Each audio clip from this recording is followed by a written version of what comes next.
ప్రభు రక్షకుడైన యేసుక్రీస్తు నామములో ఈ ఉదయము వాక్యం వింటున్న మీ అందరికీ హృదయపూర్వకమైన వందనాలు. దేవుడు పరిశుద్ధ గ్రంథము కీర్తన గ్రంథములో 144 కీర్తన 4వ వచనం 14వ వచనం ఈ వాక్యములో మనము ధ్యానించుకునే మాటలు, మా ఎడల గొప్ప బరువులు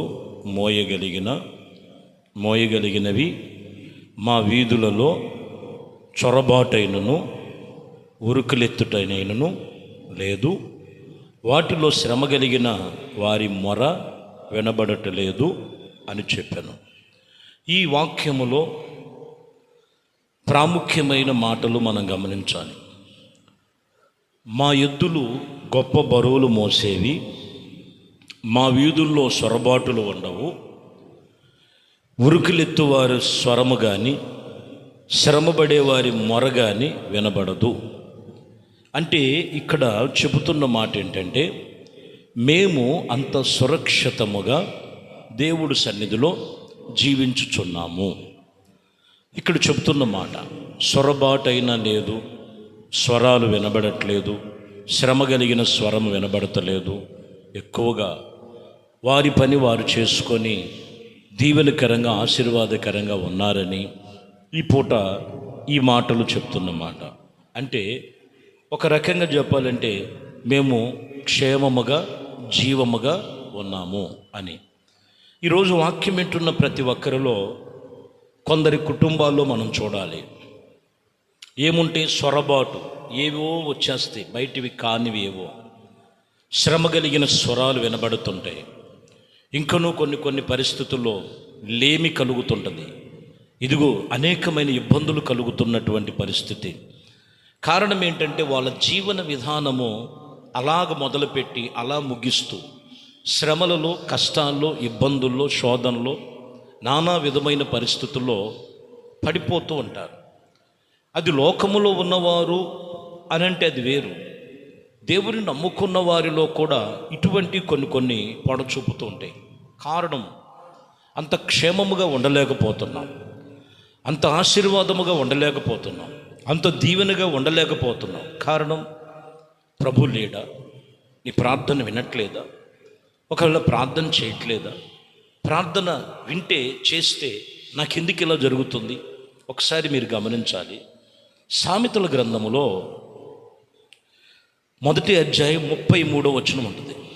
నా ఉపదేశమును అంగీకరించేవాడు సురక్షితముగా నివసించును, వాడు కీడు వచ్చిన భయము లేకుండా నెమ్మదిగా నుండును. చూసారా?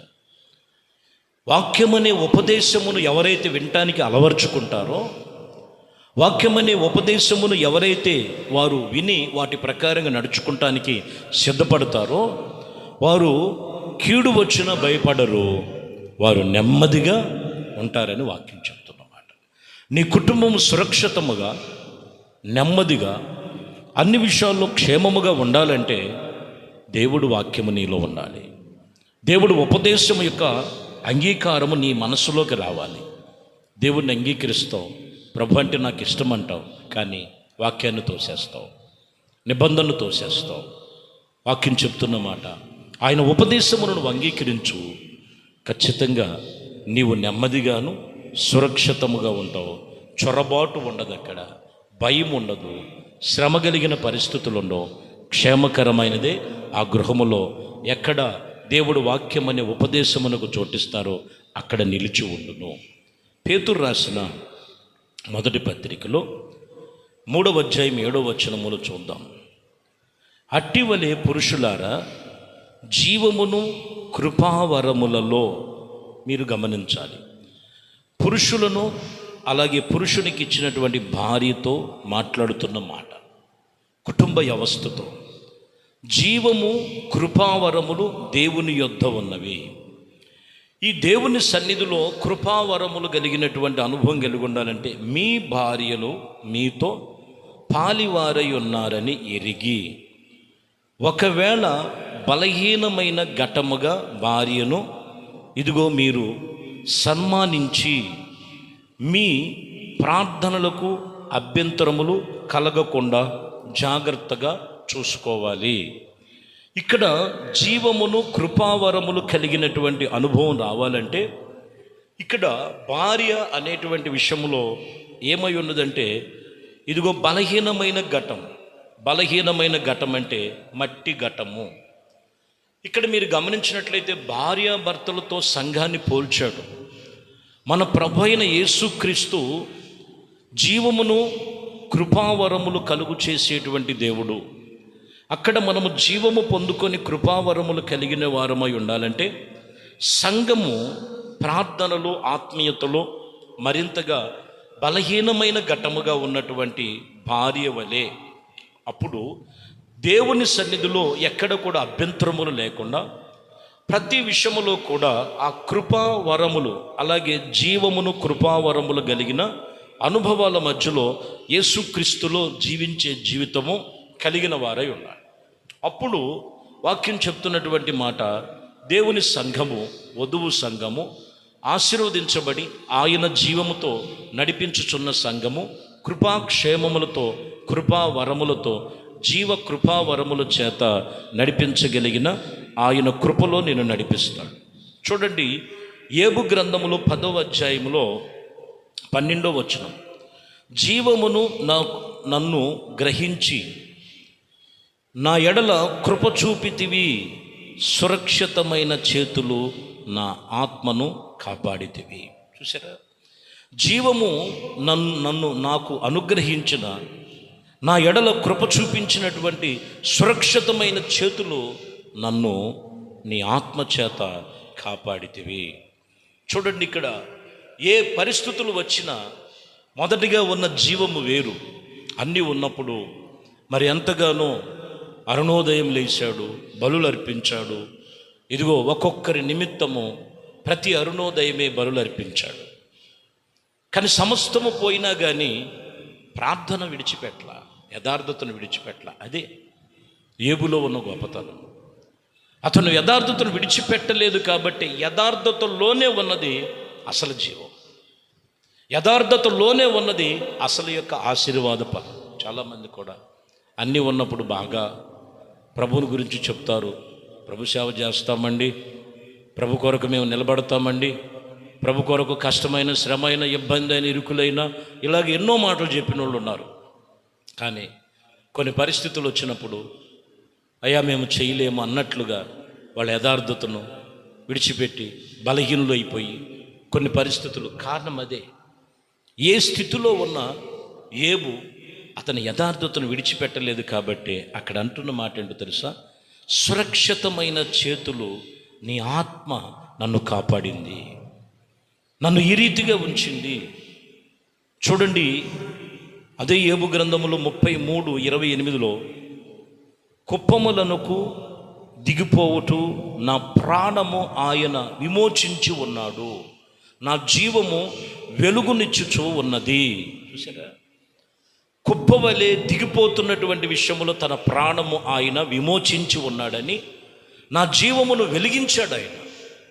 ఎందుకంటే ఆయనలో ఉన్న యథార్థతమైన భక్తి, ఆయనలో ఉన్నటువంటి నమ్మకమైన భక్తి ఆయన్ని అలాగున అన్ని విషయాల్లో నడిపించినట్లుగా రాయబడిన మాటలు.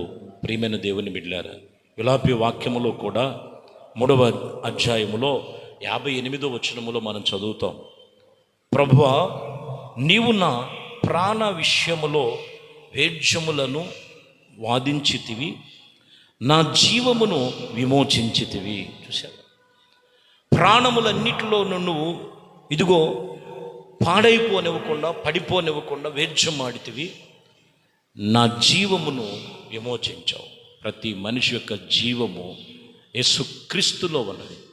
నీవు ఎలా జీవము కలిగి ఉన్నావు, ఏ స్థితిగతుల మధ్యలో ఉన్నావు, ఏ పరిస్థితుల మధ్యలో ఉన్నావు, యథార్థతను విడవద్దు, ఉపదేశమును మరవద్దు, భక్తి జీవితాన్ని భయభక్తులు మర్చిపోవద్దు. దేవుని యందు నువ్వు నడుచుకో. స్వరబాటుతనం ఉండదు, శ్రమ కలిగిన స్వరం వినబడదు. ఇదిగో అనేకమైనటువంటి పరిస్థితులు అక్కడ కనపడవు. ఎందుకంటే దేవుడి పిల్లలు నెమ్మదిగా సుఖముగా సౌఖ్యముగా ఉండాలని ప్రభు వాక్యం చెప్తున్నమాట. కాబట్టి నీవు దేవుని సన్నిధిలో అట్టి రీతిగా ఉంచి అప్పుడు నిన్ను నీ జీవమును విమోచించి విమోచన గానాలతో నిన్ను అన్ని విషయాల్లో ఆయన హక్కున ఆయన కృపలో నిన్ను చేర్చుకొని ఆయన సన్నిధిలో సజీవ సాక్షిగా నిన్ను నిలబెట్టునుగాక.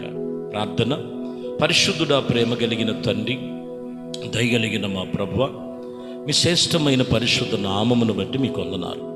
ఇచ్చిన వాక్యమును బట్టి, విన్న వాక్యమును ప్రతి హృదయమును, ఏది వారి స్వరం వినబడుతుంది, ఏది వారి ఇంట్లో వినబడుతుంది, ఏది వారి ఒంట్లో ఉందో, ఒంట్లో ఏముందో, భయాందోళనలు, దిగుళ్ళు, విచారాలు, వాటినన్నిటిని మీ వాక్యమనే ఉపదేశము చేత కొట్టివేయబడునుగా.